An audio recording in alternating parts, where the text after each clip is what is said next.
coach, and you've seen a lot of great receivers come through here. I think, especially with the offensive skill positions, it feels like some of the greatest players in Ohio State history were great from the beginning, as true freshmen. When you talk about a guy like Chris, to see the sparks that he made as a true freshman, how typical is that? And is that ever an indication of how good someone's going to be by what they do in their freshman year? I think it's encouraging. I think that, I always tell these guys, I'm like, you can go out and have a really good freshman year, and guess what you got to do the next year? Be really good again. And then if you have a really good year again, and maybe you can, continue to chase your dream. But we take it one day at a time, 1 week at a time, 1 year at a time, and I think that, again, having success is encouraging. It helps motivate probably the inner self and know that all the hard work you're putting in is paying off. And again, once you kind of see that, fruits of your labor is probably pretty motivating, but it goes for anybody. And I think that anytime you start to kind of feel that the work showing up on Saturdays or during the week, it can kind of remotivate guys. So hopefully a lot of guys are feeling that way, and hopefully they're feeling themselves getting better, even if at different degrees, which is fine, throughout camp. Brian, I know that you were excited about you guys after the end of the season tomorrow. What have they shown you at camp that you weren't? Yeah, I think it's just a continual growth that we've talked about. I mean, we don't focus on, getting there the next day. We understand it's going to grow. We understand coming through camp is a checkpoint. It's not the end of the race. And frankly, you're never really ending the end of the race. So we understand that, week 1, we can't look the same week 12. And if we are, then we need to get better. And other teams and other opponents and other receiver units probably caught us. So I feel like we're doing a really good job.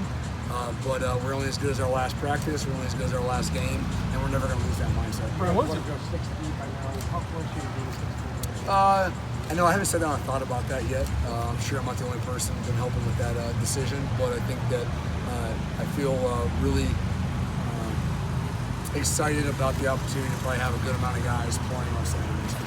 Ryan, how does your front line talent from a year ago compare with the 4 or 5 or 6 that you'll put out there? I think just like every year, we get caught up in the past, and of course the past is always better than it probably maybe was, and then next year's gonna be even better. The grass is always greener, so just trying to live in the present. I think talking about the present, can we be better? I don't know. I mean, in the end, we'll be a different group, and we'll be a different team, and will the team be better? You never know. But I think that different doesn't mean it's better or worse. It's just going to be a different approach. It's going to be a different season, different challenges. And I think we have our mindset that way we're going to put our stamp on 2019 from our group this year. How does your defensive back really making this receiver group better? Oh, that's huge. I think that's probably been understated. I think that the DBs we have on this football team are probably some of the best in the country, definitely as a group at least. I mean, I can't go, person by person, but as a group, very elite. They've gone to a whole other level, and I'm really excited to see them play come 2 weeks. Do you keep that in mind as you're evaluating guys that you're going to, what a guy might have graded in a different year could change based on just who's going on? Yeah, I think that it's more about the understanding of the opportunity we have. I mean, in the end, when maybe a scout comes in or iron sharpens iron, but even when, after the season's over and the best film we're going to maybe have, you just never know. Could be the defense we're going against. I know in retrospect we've said that about past years. That this year could be one of those years where the defensive backs we see on day in and day out could maybe be the best we face all year. I don't know that, but I think it's got a chance that this could be one of those years. Brian, C.J. Saunders was elected a captain. What's he all about? You've been around here almost as long as he has. He's a phenomenal young man. I think that the way he started and seeing where he was at, coming from Dublin and taking the opportunity and turning it into a scholarship and then into captain. I don't know. It's probably pretty unprecedented. I mean, as far as it comes to his path, it's phenomenal. He adds great depth to our room. He's a warrior. He's a machine. Like when I need a guy, he's always that guy, and I'm feel very confident when he's on the field. So now again, he's got to keep getting better. We got to put it on Saturday. We do a lot of things we still have to do, and he'll tell you that. But what a great young man in our group, and one of our seniors and captains. In a nutshell, you personally, this time a year ago, I would think you were probably a mouse on a wheel. You've been named. Oh yeah. Talking about the difference? Yeah. Give me the biggest difference between you compared to a year ago. I think it's a good question.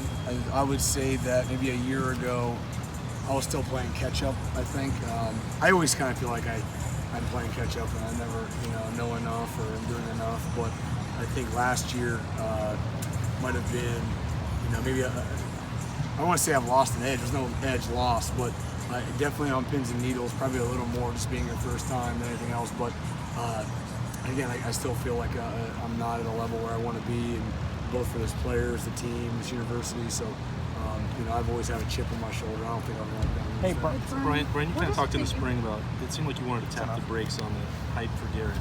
I think that I wasn't tapping any brakes on anybody. I think that it was just about, where we are in the year, that we got to focus on the unit. We're replacing, a bunch of seniors who did a lot of really good things, especially captains. And although, Garrett coming in, he had a great opportunity to play in his first year and earn some playing time. It was just more about the group, and it was more about not individuals. And I think Garrett's done a phenomenal job growing, maturating, and taking coaching. So the growth has been really good, and I'm really happy with it. And again, like we said, especially for a young guy like that, we're not even close to scratching the surface on where we want to be. So, but I can't say enough positive things about the way he's going about his business and the way he's willing to grow day in and day out. When a guy makes a play like that in the spring game, though, that sort of gets everybody talking. Did you have to manage? No, I just pointed out how he lost leverage and it was a bad stem and it wasn't a good route. Everyone else was talking about how it was a good play, and it was a good play. Okay. But again, we're not focusing on the pat on the backs and the attaboys. We're focusing on the things that we have to clean up so we know that we are a Ohio State starting receiver, and that's the mindset. And once you do earn that opportunity, you want to make sure every day you bring it every day, because it's not out of respect necessarily for the room or the current guys, but it's for the Chris Carters and the San Antonio Holmes and Joey Galloways, where they know the guys that are on the field, they're well worthy of playing hard, playing good football, and playing Buckeye football. Hey, Brian, when you're is he going to? What's your sense right now? Almost 3 weeks into this. I think that at this point, he's doing a great job. He's going to have an opportunity to continue to grow not only as a player, but also the opportunities on Saturday. But I would say that I think Garrett Wilson will definitely be adding depth when it comes to Saturday. We'll see where the path goes through his freshman year. But like I said, he's doing a great job. The room is really healthy. And I think, again, we're going to continue to groom a good, 4, 5, 6, 7 guys that can roll. And I'm sure he'll be one of those. Hey, Brian, being an assistant or a coach on a staff where the recruiting class that you guys have is 90 to 95% full in August, what does that do? I don't know. It's my first time. I think that, what does that do with a full class? I think that, it just says a lot about the belief in Coach Day. I think it says a lot about the communication, and really I think what's happening is the recruiting cycle and the recruiting process is getting bumped up. And I think that it's just speeding everything up, and guys having opportunities to maybe be on a class and not be in a class. And I don't know. I don't really know what to make of it, but I think overall, we've got a great group of guys that want to be a part of it. But for your specific situation, it's interesting because you have, I think, all your receivers committed. Most people have their entire. Does it allow you to spend a few months going after luxury guys like 5-star kids that might not fill a need, but just are? Do you see what I'm getting at? No, I don't think so. I mean, for me, it's just about we identified some of the best guys that we really like, and I really like, and I'm it's not about the grass is greener. Everything's great. I guess I don't really know. I mean, at this point, yeah. I mean, but what do you very do? Happy. We're good. If you got everybody in the class now, what do you do? I know you have Next to. Year, You're already on 21. It's never early enough. So just moving on and evaluating and trying to connect with coaches and teams alike. So. Hey, Brian, what is it that you communicate to your guys regarding leadership? You've managed to have 5 captains in your position group over 2 years, and it's a position that is supposed to be a bunch of flaky divas. I don't know. I mean, I think that it's been a special run. I think that the only thing I could take from this run we've had in our room, it's very honoring for our room, but to make sure we understand that's the standard. So if that goes away, then shame on me and shame on what we have going on in our room and everything too. So it's kind of, I guess, our own little competition without us really meaning to be. But it's very honorable that we can honor the captains and be representative of the captains. But I think it says more about just the young men we have in that room.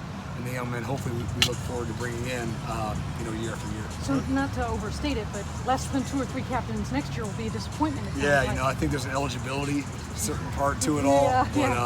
But no, I mean, I think that we talk about it, we're honored by it, and hopefully, once you're in that role, you make sure that your teammates were correct with selecting you and holding up your end of the bargain. I know that Jalen Gill, Jalen Harris are a couple of guys who have been trying to get in that rotation. Just what have you seen from them in this camp so far? I think that going through each guy, it's a blessing, because I can honestly say this is the best each one has been.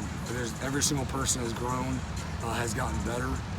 Jay Gill, Jay Harris, the same way. Like this is the best I've ever seen them. So, as we go through, Saturdays, as things evolve, as growth happens, and hopefully not injuries, you just don't know how everything's going to shape up. And frankly, that's kind of how we lose Austin last year, and Chris gets an opportunity, and then that's how things happen. So these guys are ready to go. They are the best I've seen them, and then however the opportunity arises and then dictates the rest of it on Saturday, I can't foresee, but I think I am very, very happy with what all these guys have done. Are you think between Garrett and Jalen Harris, Jalen Gill, C.J. Saunders, are those guys really close right now? Is there still a battle going on? It's just they all play. It's all different positions. It's all different schemes. It's not about 1 through 7 count. That's not how we're kind of doing that. So we'll see how it shakes out. But right now, like I said, I'm really happy on where Jay Gill and where Jay Harris is at and how they're working, along with Elijah Gardner. So I'm excited about that whole group of guys. Ben Victor's played a lot of football around here. What's different about him going into his senior year? What's better about him, Brian? I think he stepped up his offseason. I think it's translated into the camp. I think he's in a position right now where, and if you'd ask him, he just needs to put it together on Saturdays. I think he does a lot of really good things. He's adding weight, still playing fast, catching the ball well. Everything is happening well. It's just transitioning from the practice film, putting it on game film, and playing for your team, and then doing that consistently. So I think he's done a great job putting himself in position to make these plays, and now it's just executing on Saturday. What about KJ Hill? I know he's on the verge of breaking David Boston's career record for receptions. Just what stands out about KJ? He's just a stud. I think that I think that he just does a phenomenal job playing football. I think he understands zones. I think he's got some of the surest hands on the team, and we really lean on him. And again, him being a captain, you can kind of see that guys have similar respect for him.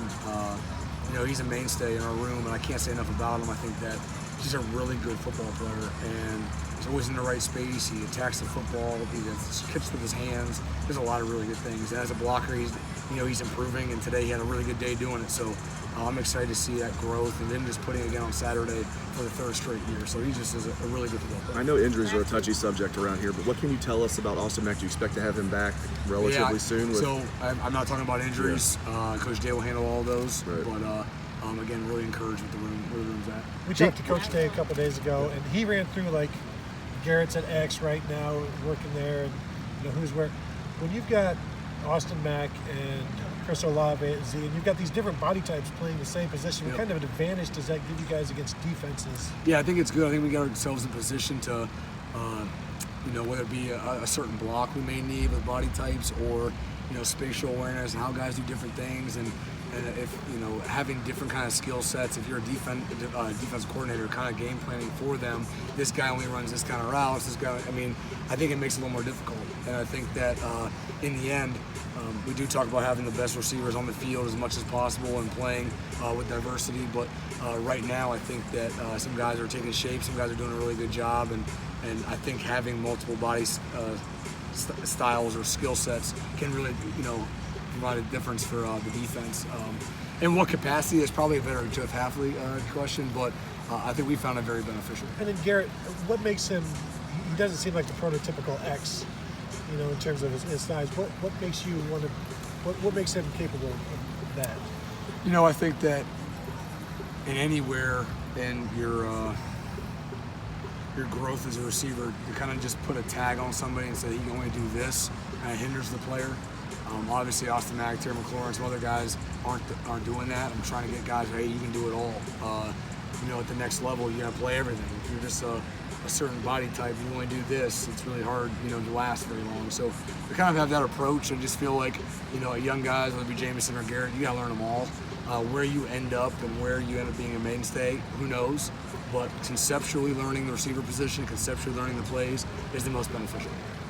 Thank you so much, Brian. Thanks, guys.